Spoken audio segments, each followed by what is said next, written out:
আবু সাইদ, আমি এখানে ইংরেজি ডিপার্টমেন্ট 12 স্টুডেন্ট। তো আমাদের এখানে যে ঝামেলাটা হয়েছে, এখানে অ্যাকচুয়ালি আমাদের কর্মসূচি ছিল অবস্থান কর্মসূচি। আমাদের উদ্দেশ্য ছিল আমরা মডার্নে গিয়ে অবস্থান করব, কিন্তু আমাদের যে এখানে ছাত্র সংগঠন আছে তারা আমাদের আগেতেই জানিয়ে দিয়েছিল যে অবস্থান, ছাত্রলীগ ছিল এখানে।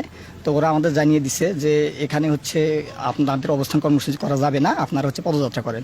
আমরা সেটাতে একমত হয়ে আমরা এখানে পদযাত্রা করার জন্য ইচ্ছুক ছিলাম, কিন্তু তারা পরবর্তীতে আমাদের আরও ফোর্স করে আমাদের যে সবার সাথে কথা ছিল আমরা হচ্ছে পদযাত্রা করে চলে আসব।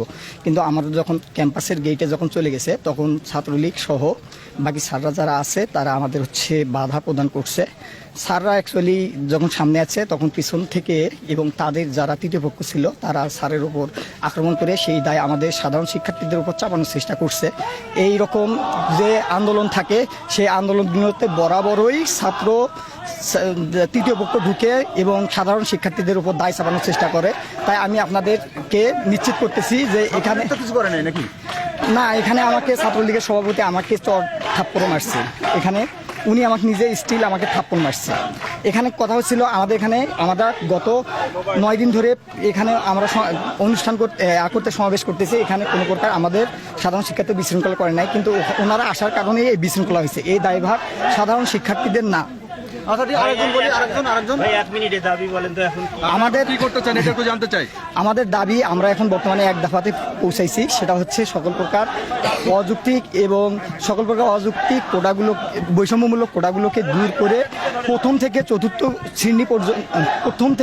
শ্রেণী পর্যন্ত যথাযথ কোটা সংস্কার করা। আর এখানে আমাদের হচ্ছে বিচার বিভাগের সাথে আমাদের কোনো সম্পর্ক নাই, আমাদের সম্পর্ক হচ্ছে নির্বাহী বিভাগের কাছে। কারণ আপনারা জানেন সংবিধানের 29 নম্বর অনুচ্ছেদে বলা হয়েছে সরকারি চাকরি ক্ষেত্রে সকল নাগরিক সমান সুবিধা ভোগ করবে। কিন্তু এখানে আরও আছে যারা অনগ্রসর জনগোষ্ঠী আছে তাদের জন্য একটা নির্দিষ্ট কোটা ব্যবস্থা থাকবে। এটা কোটা ব্যবস্থা কিছু সংখ্যক অনগ্রসর জনগোষ্ঠীর জন্য এটা সাংবিধানিক অধিকার, কিন্তু 18 পরিবর্তে যেটা করা হয়েছিল এখানে এখানে আমরা সাধারণ শিক্ষার্থীরা আমরা এখানে শঙ্কিত আছি। তো আমরা চাচ্ছি সাধারণ শিক্ষার্থীরা চাচ্ছি যাতে আমাদের এই ব্যাপারে আমাদের পরবর্তীতে কোনো সমস্যা না হয়। কারণ এখানে যে সমস্যাটি হয়েছিল সেই সমস্যাটি আমরা সাধারণ শিক্ষার্থী দায়ী না। এখানে তৃতীয় পক্ষ ঢোকার কারণে তারা বাধা দেওয়ার কারণে এই পরিস্থিতি হয়েছিল। সুতরাং আমরা আশঙ্কা প্রকাশ করতেছি। সুতরাং আমাদের আশঙ্কায় সারা বাংলাদেশের শিক্ষার্থীরা একমত প্রকাশ করবে বলে আমি আশা পোষণ করতেছি। কারণ আমার সত্যি